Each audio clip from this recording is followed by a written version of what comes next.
Okay, hello. Hi, everybody.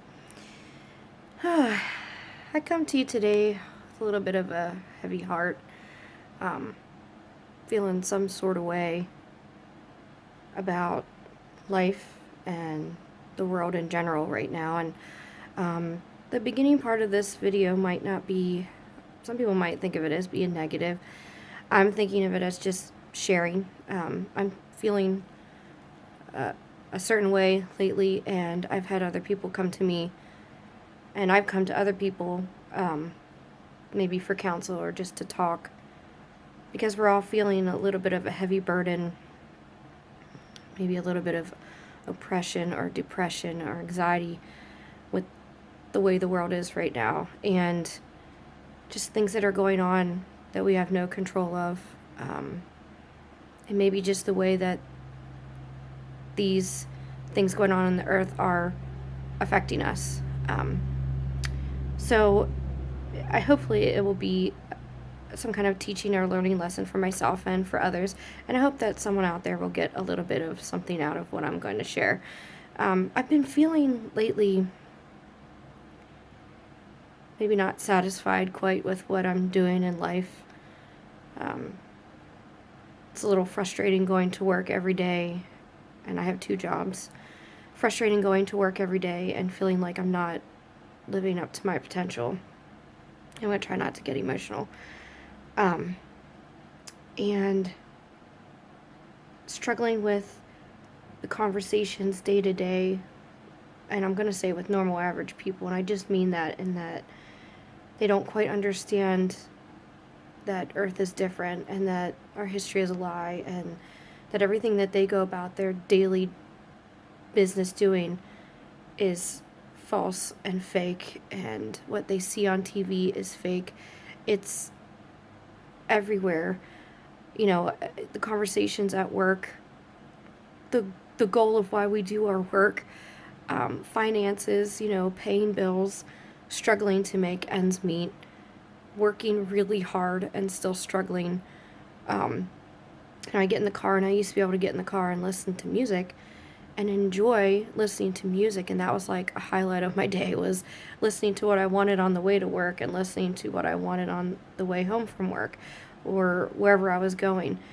Anymore, I listen to music, the mainstream music, and it's just depressing, or it fills me with anxiety. And you hear what people are talking about on the radio, and it's just like, I don't belong here. I don't even understand why they're talking about what they're talking about. The music doesn't give me joy anymore. Rarely watch TV, but sometimes we watch movies. Every once in a while, I follow something on TV, usually outdoorsy stuff.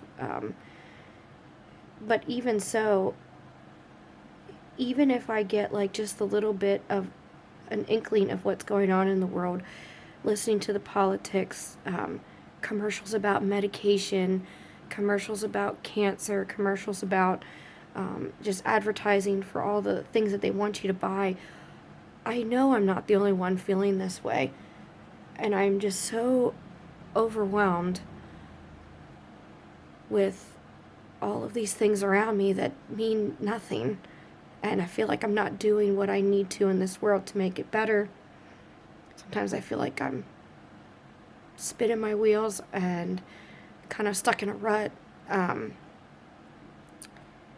then what's worse is that it used to be I really enjoyed, and God forbid if any of my close friends that I see in the real world see this, because I hope you understand that I don't mean this to be offensive, but knowing the things that I know and learning the things of this world that I've learned, and then getting together with friendships and family that don't want to talk about it, that think I'm crazy, that just they are the polar opposite of who I am and how I feel.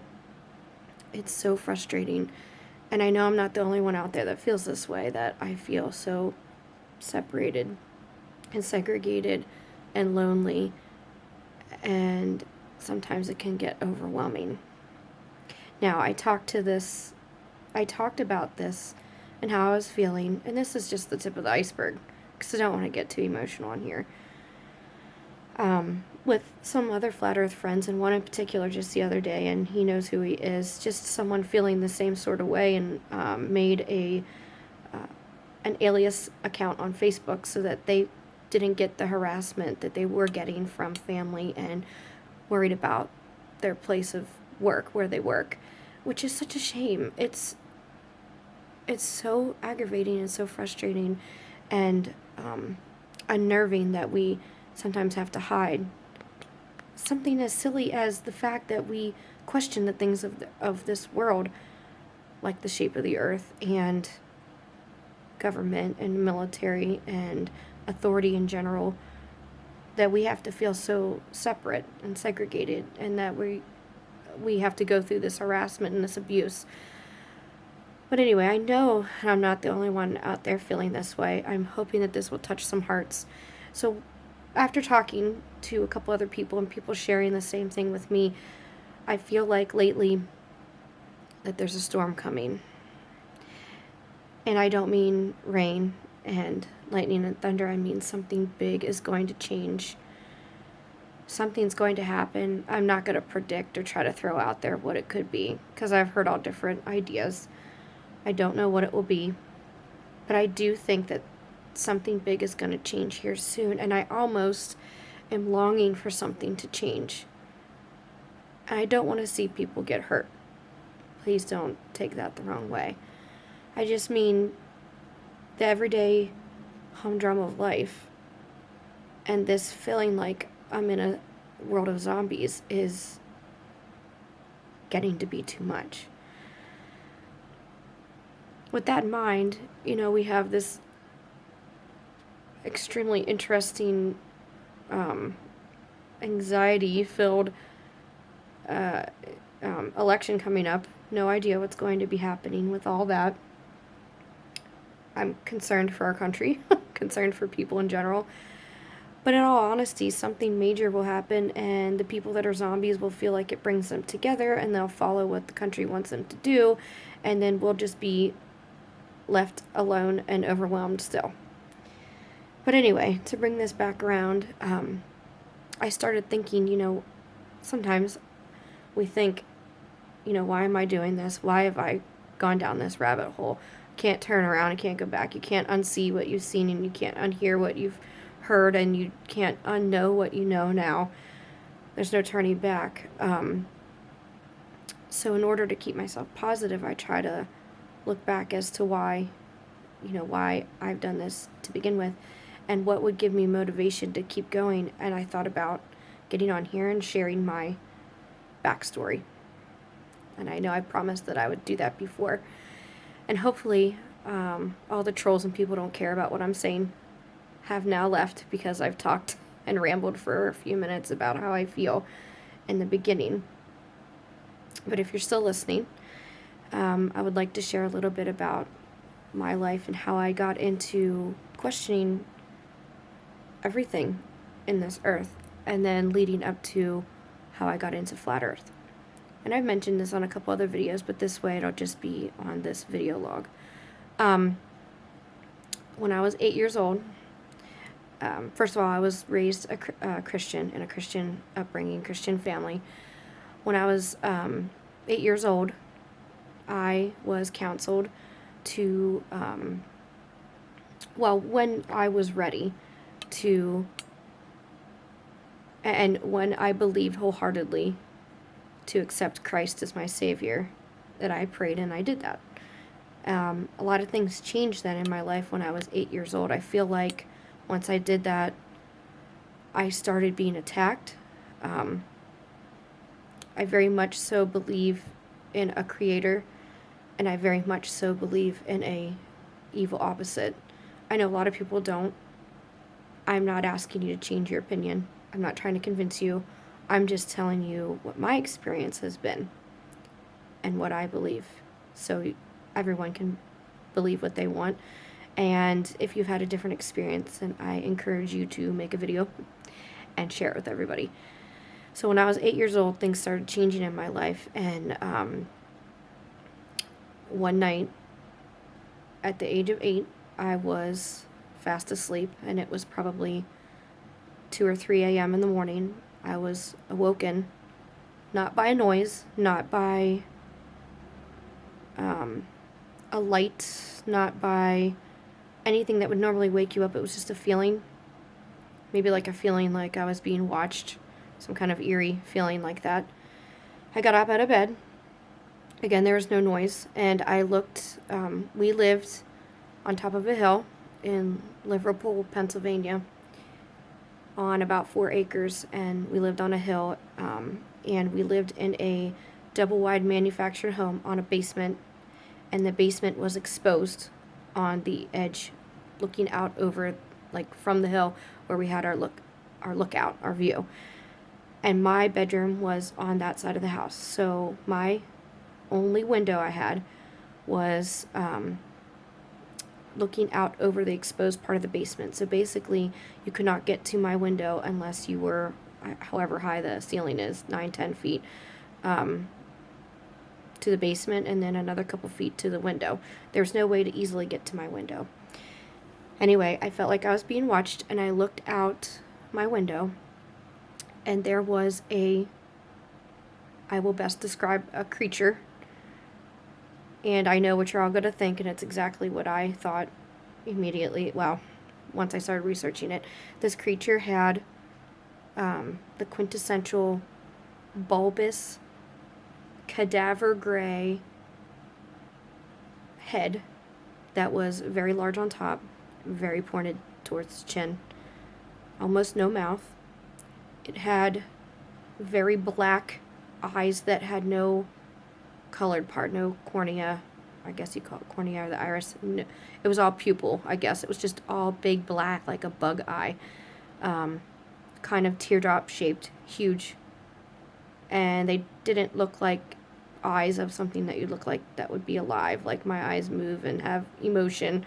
You know, we have eyebrows and we move them. And this thing had no mouth. The eyes were very lifeless. Almost no nose that I can remember, maybe 2 little holes. Very skinny neck, very skinny shoulders. And it was outside my window.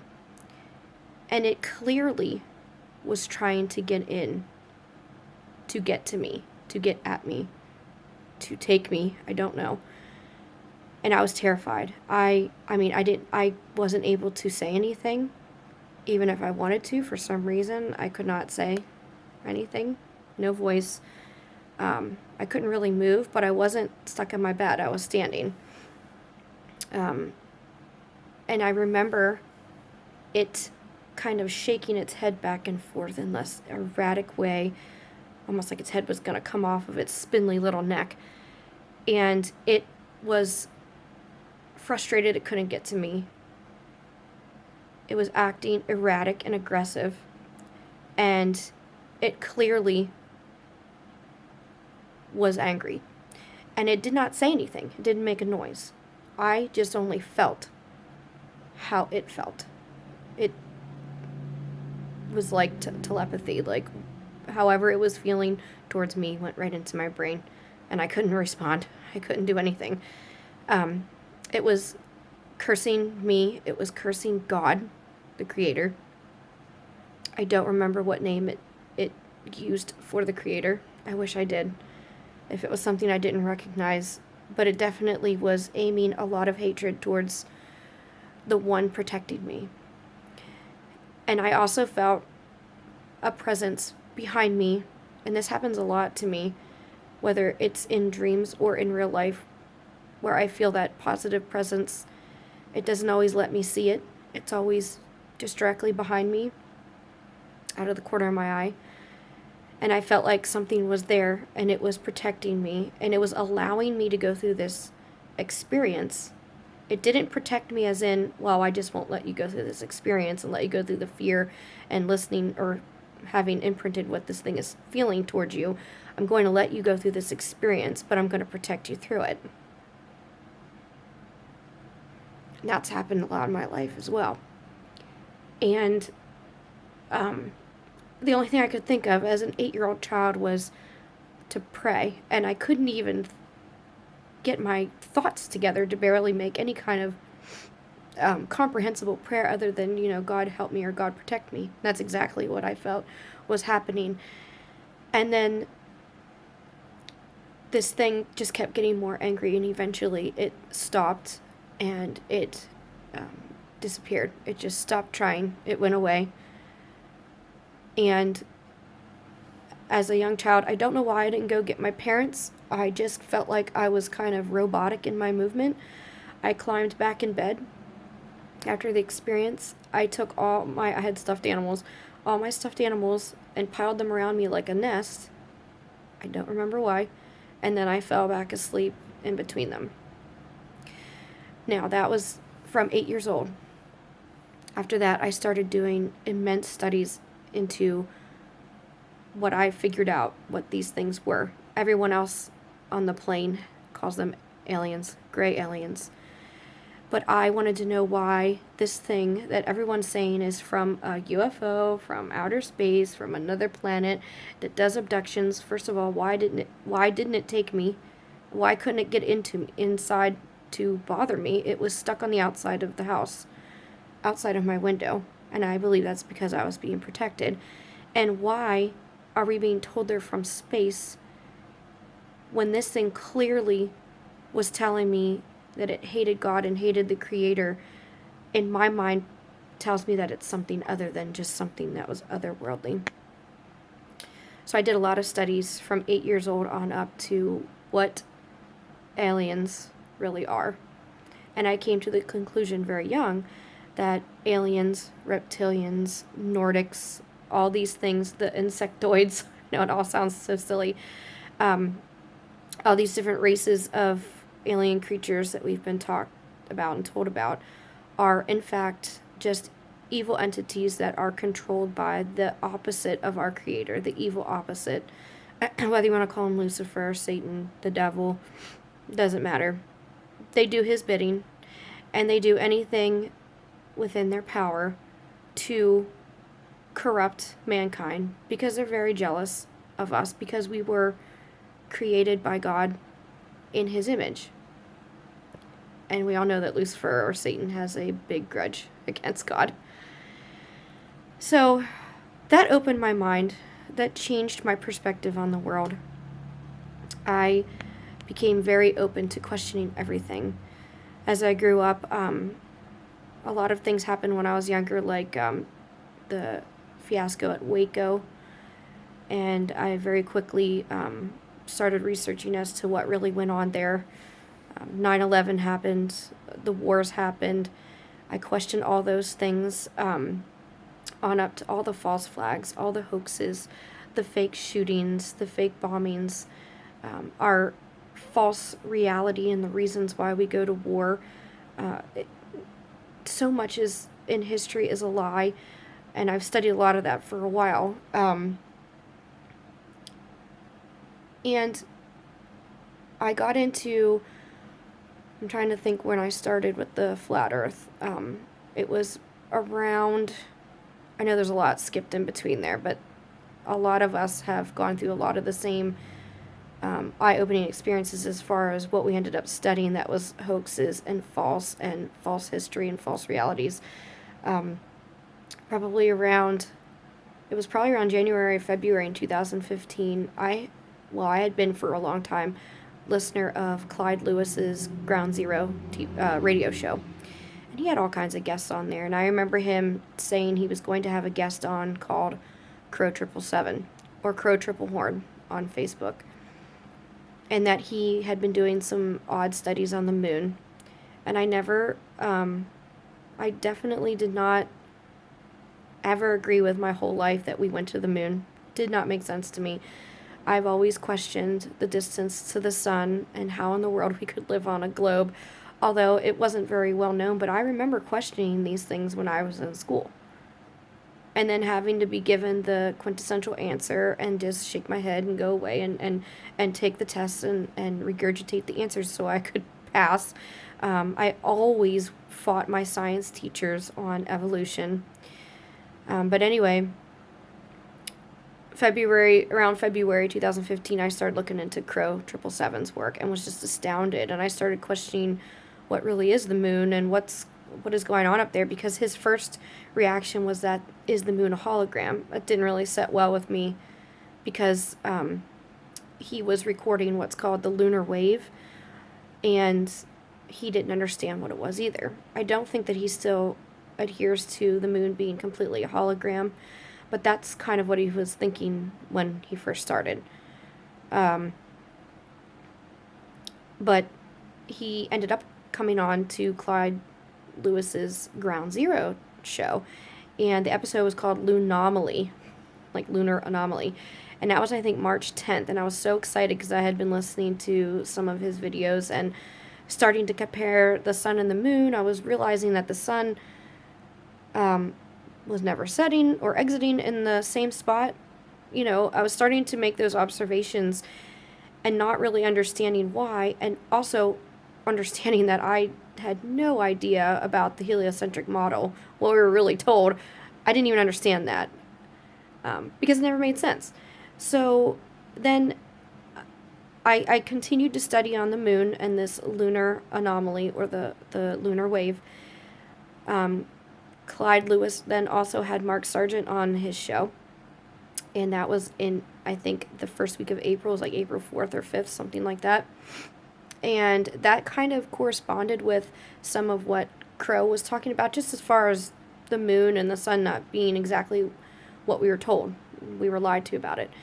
And Mark Sargent's interview was called This Geoid Earth, and I feel really bad because I absolutely love Mark Sargent's work now. But on that interview, they didn't really give him the time of day. They did not let him really talk a whole lot, and he wasn't able to get the point across quite as well as what he can now. But I think he mentioned Eric Dubay, and I started looking into Eric's Atlantean conspiracy. With, at the time, I had no idea why that even, corresponded with what Mark Sargent was talking about, but I looked into it, and then found some of Mark Knight's work. And anyway, I started getting sucked in and obsessed with it, and I kind of did my studies independently till about, it was either June or July, and I realized that there are Facebook groups. I mean, not just independent articles or like Eric Dubay's website. I started getting into the Facebook groups, like the Ball Earth Skeptic, it was FE versus SE, or Sphere Earth versus Flat Earth, something like that.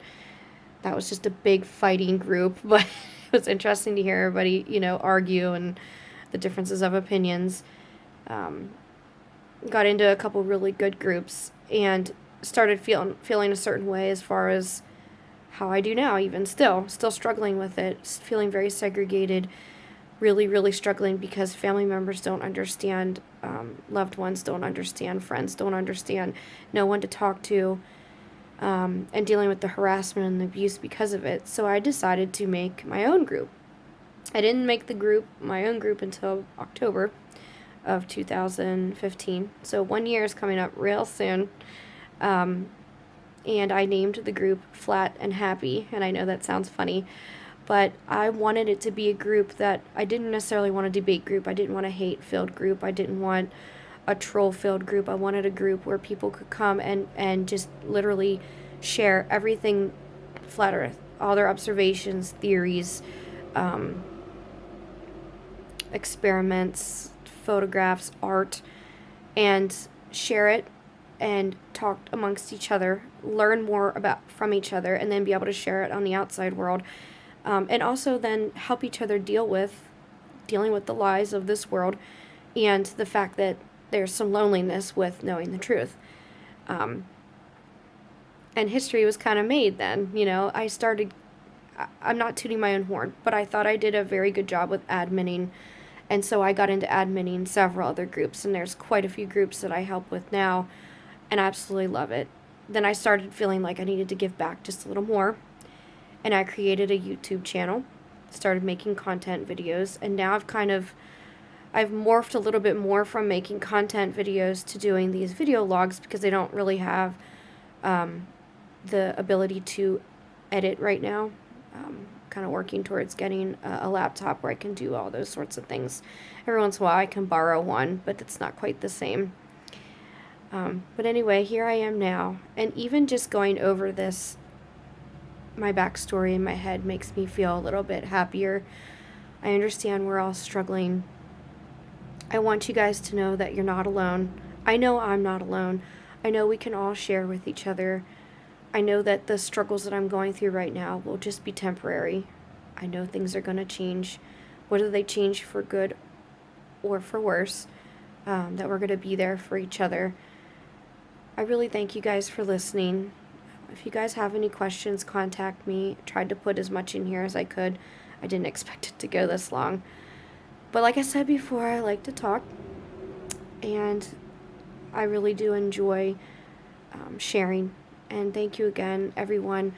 Please remember to take away from this what you can. Hopefully it will help.